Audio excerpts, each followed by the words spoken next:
creative visualization is what we're talking about here. The imagery or the image that you have of anything in your life is really like mental behavior. It's like going out and practicing. If you go out and practice with a basketball, shooting free throws over and over again, that's physical practice. Imagery is mental practice. It's mental behavior. When you have an image that you can succeed at something, when you have an image that you can do it rather than that you can't do it, when you get into your car and you have an image that you're going to find a parking place rather than that there'll be no place to park, so you're not looking for no place to park, you will start acting on the image that you have, very much like you will start acting on the practice that you have when you're shooting baskets or when you're hitting a forehand or working on your soup or anything else that you're doing. The telling moment of my life occurred on the 30th of August, 1974, when I went to my father's grave after finding out he had been dead for 10 years. And I went there with a different intention on what I was going to do on his grave. I was so filled with rage and anger and hatred toward this man. But rather than do what I had gone there to do, some invisible, divine, organizing intelligence that moves the planets and grows your fingernails and beats your heart, that commander in the command center to which you are always connected, your I am presence, if you will, called me back to his grave after I cursed him for 2 hours on that Friday afternoon. And I stood there and I said, from this moment on, I send you love. Who am I? Who am I to judge you? You did what you knew how to do, given the conditions of your life. And when I left that gravesite, I was a completely changed man. Alcohol hasn't touched my lips since that day. I walked away from it. I got myself into the best shape of my life. I began running and relationships began to change. The right people, the right woman came into my life. My children began to appear. Because when you advance confidently in the direction of your own dreams and endeavor to live the life which you have imagined, you will meet with a success unexpected in common hours. Everything about my life changed. My writing took on a whole different flavor. Before I was stuck. I checked into a motel room, the Spindrift Motel in A1A in Fort Lauderdale, Florida, and I wrote a book that today has over 100 million copies in print in 47 languages, called Your Erroneous Zones. It came because the rage was gone. Mark Twain once said that forgiveness is the fragrance that the violet sheds on the heel that has crushed it. That's divine love. My friend Byron Katie says that to believe that you need what you don't have is the definition of insanity. To believe that you need what you don't have. Because you're already here, so you've already proven that you don't need it. So to go around believing that I can't be happy, fulfilled, whatever it is, unless I get the stuff that I don't already have, it's a complete and total illusion. It's a thought that isn't even true. There's no truth to it whatsoever. You don't need anything. And when you get that, the irony is you're no longer attached. Your total life is just about living those virtues. How can I serve? How can I be sincere? How can I be gentle? How can I be supportive? And thinking like that. And that's how I think now. And because of that, I'm in meaning. And being in meaning, the times that I was in ambition, is delivering more and more and more and more of what I wanted so much then. And now that I'm not attached to it, it's like I can be like the cat. I can just go about my business and just let it follow after me wherever I go. So what I say to people who really want to access the transition from from ambition to meaning, if they really want to access it, is to get your thoughts off of yourself. I do it on the radio every Monday. I mean, it's like all my questions, all the questions are about, why can't I manifest this? Why can't I have that? This isn't working, and so on. And my response back to them all the time, over and over again, is take what it is that you would really like to attract into your life, whatever it is, whether it's wealth, a job, money, a nice watch, a new car, whatever it is, and want it more for somebody else than you want it for yourself. Just want it more. Just think about that and think about how much joy it would give you to be able to put your attention on that. And just keep your thoughts on that. Take your thoughts off of yourself and start living the 4 virtues. Start being sincere, start being supportive, start having this reverence for their life and so on. And just shift off of what's in it for me, and how much am I going to get, and why isn't it here fast enough, and why is theirs shinier than mine, and so on. Off of that, and begin to project that, and do that. I don't care whether you're a school teacher. I don't care if you're a dental hygienist, or if you're a carpenter, or whatever it is out there that you are doing. If you can take your attention, if you want the door to open, to meaning, then the only way that door is going to open is if you understand that you have to leave your attachment to this grossly world of the material things and what's in it for me and how much am I getting, and shift your energy, your thoughts onto how may I offer, how may I serve. And I just did a public television special, another public television special. And when I got an hour and a half before the show to start, I got one of these attacks again in the neck, and I was just like, how am I going to get through this thing, and so on. And I said a prayer. My wife was there, 2 of my girls were there, we were in the room, I had my arms around them, and I said, if I'm supposed to endure this pain, for whatever reason that I don't even understand yet, I'm willing to do it. But could I please just have the next couple of hours so that I could at least get through this experience? And it just dissolved, and I was able. You were there. You were in the audience, and I was able to go out there and do it. And then the pain returned the next day, and I went right back to that state, and I still do it now, and I can feel it even now as we're talking about it a little bit here. And instead of cursing it, instead of being angry at it, I accept it as my dharma. This is, and whatever it is that I have to learn from it. Generally speaking, every difficulty I've had in my life, getting divorced, literally being someone who is addicted to substances, including alcohol, letting go of those kinds of beliefs that those are terrible things that I should be ashamed of. They've been amongst my greatest teachers.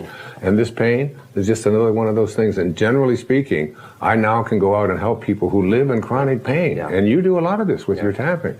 I've seen you do it on stage, with people. When we were out in Australia, that one woman, what was it? She couldn't even... Well, there's one lady with a frozen shoulder who couldn't move her arm. Hadn't been able to move her arm in years. In 20 minutes, she got it up like that. Yeah. So it's like...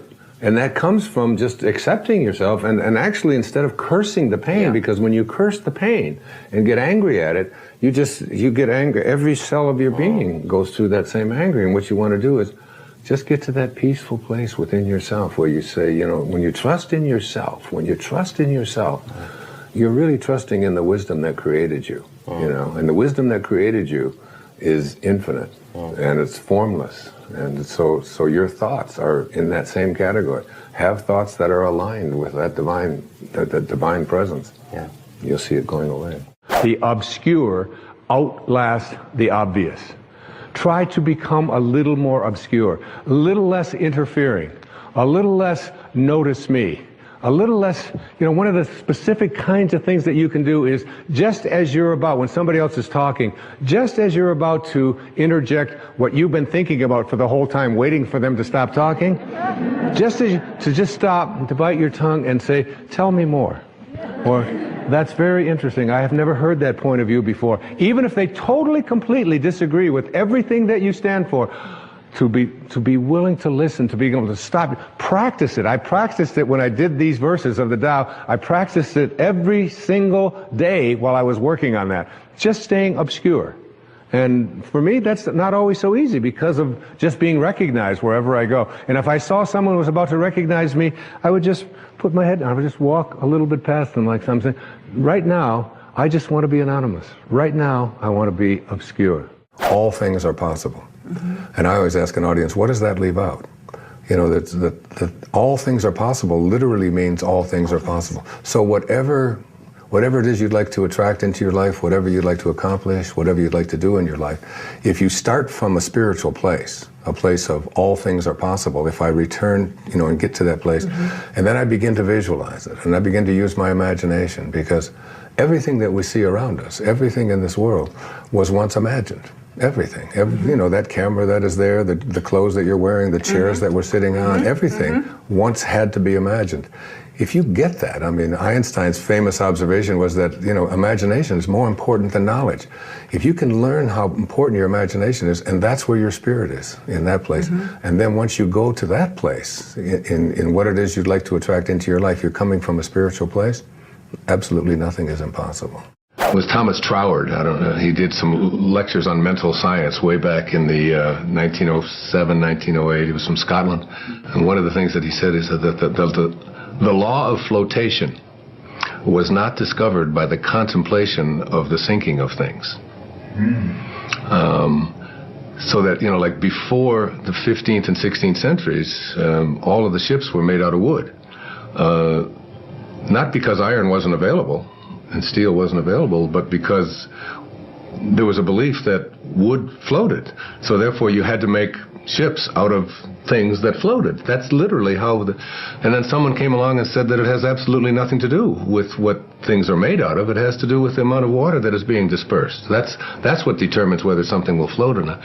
And I think about that all the time, because it's in the contemplation of what you desire that you create what it is that you want to have for yourself. It's in your willingness to contemplate it, and nothing more, according to Troward and mental science. So that I think about the Wright brothers, you know, 100 or so years ago. You know, it's like, and I said the law of flying was not discovered by the contemplation of the staying on the ground of things. So that these were two people. Like for me, to figure out how to get an airplane to fly, and my limited knowledge of all of that, I would probably have contemplated the staying on the ground of things. You know, like this is what happened. But there's somebody came along and contemplated the idea that if you get enough speed going and you have the right design and you get pressure underneath something like this, and you get that this thing is going to lift off the other. Somebody had to contemplate that idea. And everybody who contemplated that it wasn't possible, that it couldn't work, was a part of why flying didn't take place, because there was no new law discovered in the early part of the 20th century, any more than electricity was discovered by, you know, Thomas Edison or anyone like that. I mean, the ability to have electricity has always been there. Somebody has to contemplate. So it's like in your own personal life, your willingness to contemplate yourself as a person who is capable of attracting into your life what you want, having the kind of relationships that you want, being able to have abundance where you know, scarcity always exists. All you have to do is begin the process by being willing to contemplate the presence of that in your life. And I've always been a person that I can remember throughout my life as someone who could contemplate myself being able to do things that most people couldn't. And I can give you a good example. When my mother got us all back together, and we were living in Detroit, on the east side of Detroit, and we got a new television set. It was a black and white. It was a screen about this big. It was an Admiral, and we had it in our home, and it was like, oh my God, black and white television. You know, you remember Uncle Milty and all and so on. And there was a guy that was on TV. His name was Steve Allen, and he was on The Tonight Show. And I was 11, 12, 13 years old. I was born in 1940, so I was 51 or 52. And I used to stay up every night and watch The Tonight Show. Even though I had to go to school the next day, there was just something about that show, and you know, all of the characters and smock and all the things that Steve Allen would do on it. And I would come down when I would be talking the next day, and I would be telling my mother and my two brothers that when I do The Tonight Show, this is what I would say. I wouldn't have said what Louis Nye say, the way reacted, how he reacted to that. I would have said this, and I used to do this, and my brothers and my mother would say, "That's just Wayne. He's just nutty. He thinks he's on The Tonight Show. He thinks he's going to do The Tonight Show." And I would go up into my room at on this little tiny house that we lived in, a little 2-bedroom house that 5 of us lived in because my mother remarried, and I would see myself doing The Tonight Show. I would just practice it, and Steve Allen became someone that I was really enamored of. Well, you know, fast forward, I don't know, 30 years or whatever, and I've written a book, Your Erroneous Zones, and the Tonight Show calls, and they ask me if I would like to come on and do it. So I do my first stint on the Tonight Show. I did the show like 37 times over a period of 3 or 4 years with all these different hosts, but Johnny Carson was on, and the first guest on the very first show when I did the show was Steve Allen. And it was like something clicked in me that I had contemplated that as a child. I had always had a knowing, and I can remember sitting there talking to Johnny about this thing that, you know, and Steve Allen was sitting there right next to me, and we were talking about that kind of thing. So that by putting my attention on something, it wasn't some deliberate thing that I was doing, you know, when I was 11 or 12 years old that was designating that I was going to be a person who was going to be appearing on talk shows 30 years from now. It was just an awareness a willingness to contemplate myself in that kind of a place. And I think the power of contemplation is the thing that most people haven't harnessed yet. And when you harness it in your life, there's absolutely no limit to what you can attract into your life. If you absolutely stay focused on what it is that you know you're going to manifest and attract, you're not going to do it in your time. You know, Jackson Browne sings a song, it says, and creation reveals its secrets by and by. I mean, you can't push the river. You can't, it's all done in divine time, but it will show. It will show. It will manifest. It will attract itself. And I'm never surprised any longer about anything that I put my thoughts on that I can attract it into my life. I just absolutely know that law of attraction and that it absolutely works. Giving up your personal history. And I learned it from a man named Carlos Castaneda, who once said that one day, he said, I finally realized that I no longer needed a personal history. And just like drinking, he said, I gave it up. And that, and only that, has made all the difference in the world. You know, the nice thing about giving up your personal history is that if you don't have a story, you don't have to live up to it. All of us have these bags of manure that we carry around with us called our past, and the people who have done things to us, and the events and the circumstances, all of this stuff that we use and we bond to. And we bond ourselves to these wounds of our past, and we identify ourselves on the basis of these wounds. And every once in a while we set it down and we reach in there and we smear it all over ourselves. And then we wonder, why does my life smell so bad? I don't understand this. When in fact, the now, this moment, merging yourself into the now, means that you may have been in a relationship. I had a woman from Holland who came over to see me, whose husband had left her after 25 years. She had 4 children, and she just had been on the verge of suicide. And she was losing weight, and she was depressed, and she was taking all kinds of drugs for it, and she was getting sicker and sicker because she just couldn't get over it. And she came to a book signing that I was doing at a bookstore down in Florida. And she said, you've got to say something to me. You've got to say something to me that will help me to get over this. And I told her this line. I said, give up your personal history. Merge yourself here, now, into this moment. And those 25 years are something, if you want to understand how to do it, think of your past as, oh, this hat. And this is your past. Now, you can't just set this thing down over here and walk away from it and give up your personal history, because you'll always have it there to look back at. What you do is you pick up your past and you embrace it. You understand it, you accept it as, I had to go through these things that I had to go through in order for me to get to this place today, and the evidence for that is that I did. You don't need any more evidence. You did. And then you toss it. You toss it. You embrace it and you toss it. And you merge into the now by giving up your attachment. And some of you have heard me use the metaphor of the wake. Alan Watts talked about the wake is not what drives the boat. The wake is just a trail that is left behind. That's all it is. And so is the wake of your life. And the wake doesn't make the boat go, and neither does the wake of your life, the reason why your life is going in the direction that it is. The wake is a trail that is left behind, and it's an illusion to believe that it is the cause of your suffering or your struggles or your difficulty. Give it up. Let it go. Embrace it, understand it, get help doing that if you must, and then move into the now. Thinking small is what gets great things done. Verse 63, achieve greatness in little things. Take on difficulties while they are still easy. Do great things while they are still small.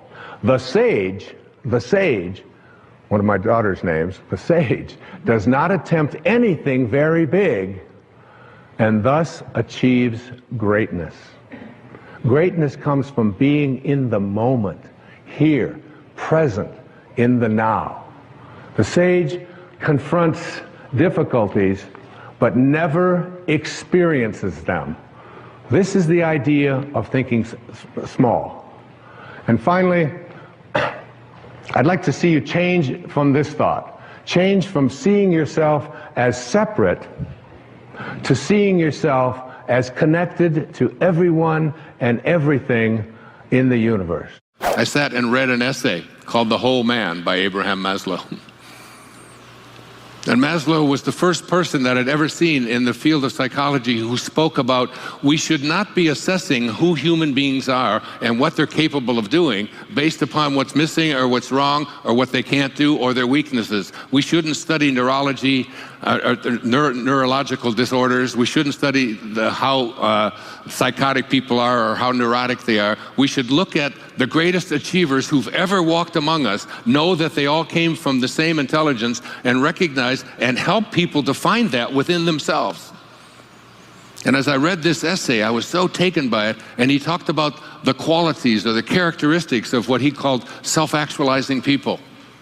And he said the number one quality and characteristic of these people who live at the apex of what he called self-actualization, who are way beyond just taking care of their biological needs, who are way beyond their social needs, who are way beyond needing to be loved and so on. These are people who came here with a purpose. These are people who have a dharma. These are people who won't let anyone else determine what it is they're going to be. He said the number one quality of these people is that they are independent of the good opinion of other people. They listen to an inner voice. Yes, our physical body is what it is, but we can make choices about it. Yes, our spiritual body, our purpose, our dharma, what we're here for, it's also doomed, but we make choices. What are the choices? You came here to be a great artist. I did a whole film on this. It's called The Shift. And this whole idea is that you came here to be a great artist. Do you pick up a paintbrush? Do you do what Van Gogh did? You just go out there and paint because it's in your soul? Because the second characteristic of self-actualizing people, according to Maslow, is that they are detached from outcome. They don't do what they do because of what result is going to come to them, because of how much money they're going to make, how much prestige they're going to get, how big their business is going to grow. That is not what motivates self-actualized people.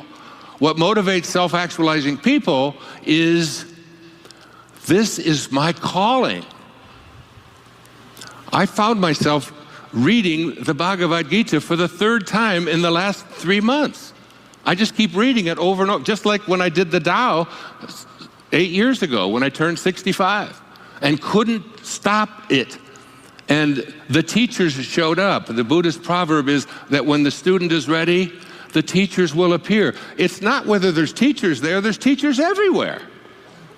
Everything is a teaching. The question isn't whether the teachers are there. The question is, how willing are you to pay attention? How willing are you to listen to that inner voice that no one else can hear? That little scurvy elephant in there that says, you're not the boss of me. You can't tell me what I'm here for. You have to, it takes a kind of fearlessness, because fear is such an omnipresent force in our lives. I do what I do because of the passion I feel. I am not here because of what you paid me to be here for. I am not here because of any need that I have to sell another book. I am not here for anything external to myself. I am here because I have a passion within me. Thank you guys so much for watching. I made this video because Ibi Hadid asked me to. Also, if you want to nominate someone for the next top 10 video, please check the description for a link to a video where you can vote for people and put in your suggestions as well. I'd love to know, what did you take from this video? What was the most important lesson that you learned that blew your mind that you're going to immediately apply to your life or your business somehow? Please leave it down in the comments below. I'm super curious to find out. I also want to give a quick shout out to Dave Gardner from TheDavidGardner.com. Dave, thank you so much for picking up a copy of my book, Your One Word, taking that picture, sending it in. I really, really appreciate your support, man, and I hope you're enjoying the read. So thank you guys again for watching. I believe in you. I hope you continue to believe in yourself and whatever your one word is. Much love. I'll see you soon. The ego is not worth defending. And we all spend a lot of our time defending this thing that says, well, you know, I am what I do have, and I have to get more things, and if I don't have as much as they do, then they're going to... And we go through our lives doing all of this stuff, and what it does is it brings us to a point where we no longer have something, or our reputation is gone, or it's taken away from us, or somebody steals it, and what happens to us? Or when we retire, or, you know, I no longer can do things, so now people get over a certain age, and they just feel like, you know, I've declined and so on. There's nothing in the DNA that says you have to decline ever in your life. You don't have to decline, and your DNA is over 600,000 years old. So then why do we have it, though? Why do we have it? We have it because it works. It works at getting ourselves believing that we're better than other people instead of just allowing ourselves to be free. And it's like Taoism. The Tao teaches us to like unpeel the onion, unpeel layers to get to the essence of the Tao is emptiness. Getting to that place of emptiness, that's like the supreme place to get to, where you're just empty of all of that. And then you're free. And then guess what? All of the things that you wanted so desperately when you were so ego-dominated before begin to show up in your life in larger and larger and larger amounts. I turn to Mother Teresa to offer you a way to improve those negative environmental fields. The following 8 points are from Mother Teresa of Calcutta, followed by my comments on each of her suggestions. People are often unreasonable, illogical, and self-centered. Forgive them anyway. When you notice low-energy conduct of others, rather than allowing it to impact and infect your immediate surroundings, send them a silent blessing. When you forgive them, you choose to not be impacted in a negative manner. If you are kind, people may accuse you of selfish, ulterior motives. Be kind anyway. Your field of energy is protected from contamination by kindness. Kindness that comes from your heart will suffice to keep you from being dragged down into an energy field infected by false accusations. If you are successful, you will win some false friends and some true enemies. Succeed anyway. The world is filled with people who are looking for occasions to be offended. Your success at anything is enough to trigger such a reaction in others. Keep your energy field pristine by focusing on what you know to be your divine purpose, and by doing so, the universe will support and sustain you with what is labeled success. If you are honest and frank, people may cheat you. Be honest and frank anyway. Your energy field will remain uncontaminated as long as you know that you are being honest and frank. This may attract others at the lower energies of dishonesty and cheating to try to take advantage of you. But you will not become their victim because you will have the sense of inner peace that characterizes higher and faster spiritual energy. What you spend years building, someone may destroy overnight. Build anyway. When you eat a banana, the goal is not to finish it, but to enjoy each bite while nourishing yourself. Everything in the material world that is built will ultimately be destroyed. Build not in fear of having it destroyed, but because you are giving expression to the infinite spirit within. If you find serenity and happiness, they may be jealous. Be happy anyway. Happiness is an inside job. You don't get it from anyone or anything. You bring it to everyone in every event of your life. Others may be jealous, find fault with you, and say terrible things about you. but you are free to choose happiness for yourself. The good you do today, people will often forget tomorrow. Do good anyway. Like being happy, doing good is something that you do as an expression of your invisible spiritual essence. Stop looking for the approval and gratitude of others as your reason to do good. Ego, rooted in the material world, urges you to do what you do so that you will be remembered and rewarded as if life were a contest. Remind yourself to give love and to do good because that is who you are, and for no other reasons. And finally, Mother Teresa's last suggestion. Give the world the best you have, and it may never be enough. Give the world the best you've got, anyway. The best, as used by Mother Teresa, implies your highest, most sacred self.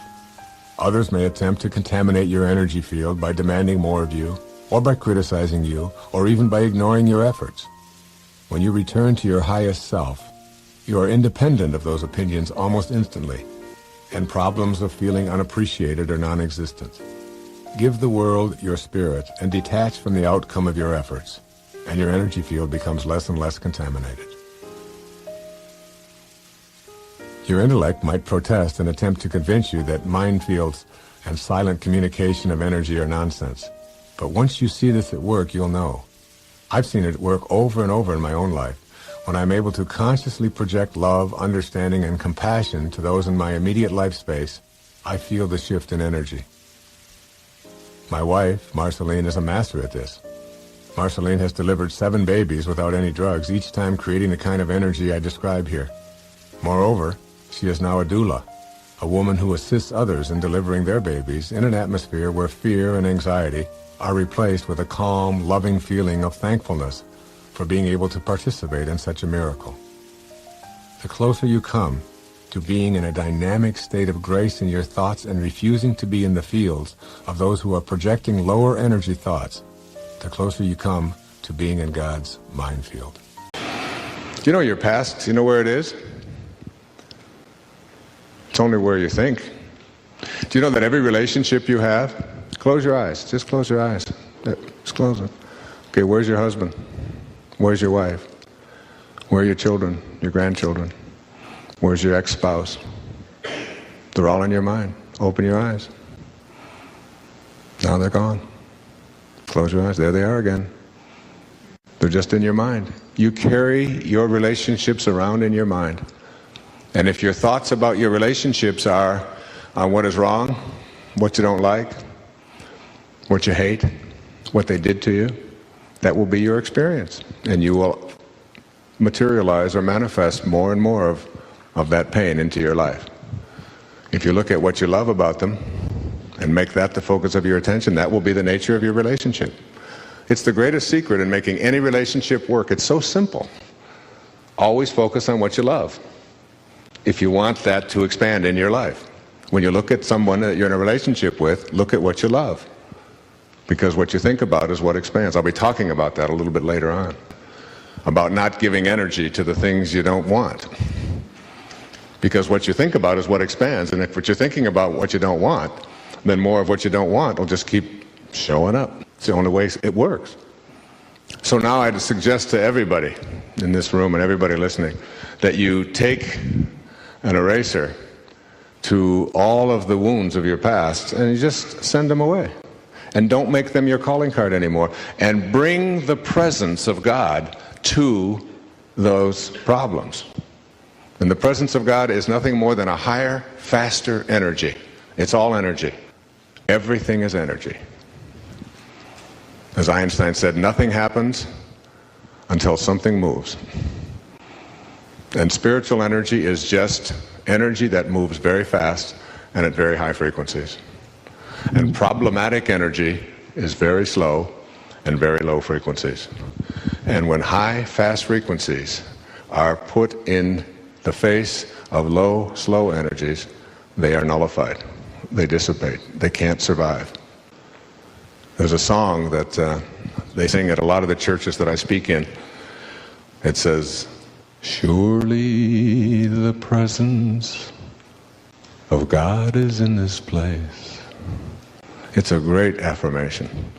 any time, or the affirmation from A Course in Miracles, I can choose peace rather than this. But surely the presence of God is in this place. Every time that I have a conflict with one of my children or with any place, I just bring that line to bear on what I am experiencing right now. I just bring that line to bear. Surely the presence. Because there's no place that God is not. As the little child in India in the 7th century, who was an avatar, who was really God in a human form, and everywhere he would go, people would be healed just by being in his presence. Just like St. Francis. He'd be seen in the village, he'd be seen in the valley at the same time. Lights would emanate from his body wherever he would go. And everyone in the village knew that this was a child of God. This was God in their village without the benefit of an ego. This was an egoless being who had shown up in their village. Which is what I believe our great spiritual teachers were. Like there's ways to reach highest levels of consciousness. One of them is to take on an ego and then spend a big hunk of your life seeing if you can shed as much of it as you can. Which has been my path. But there's another one where you just show up and you never take on an ego in the first place. There's only been a handful of those in recorded history. And this little child was one of them. And the elders in the tribe knew that this was God in a human form. And they went up to the little boy and they said to him, trying to bribe him, I'll give you an orange, they said, if you can tell me where God is. And the little boy, without hesitating, said, I'll give you 2 oranges if you can tell me where God isn't. It's one of the very fundamental precepts of this entire program, is that there's only one power in the universe, and that is the power of God. And that whenever we see evil, it's nothing more than love going in the wrong direction, away from its source. And all we have to do is figure out a way to get it to turn around and start returning to its source. Because there's only one power in the universe. And every time we think that we are in something that isn't good, like a problem, like disorder, disharmony, disease, discomfort, what we've done is we've used our mind to create a separation from God. And as long as we are moving away from that source, from that spirit, as long as we're moving opposite of that, those problems continue to manifest. But if we can somehow figure out a way to turn around and move back in that direction, we can eliminate it.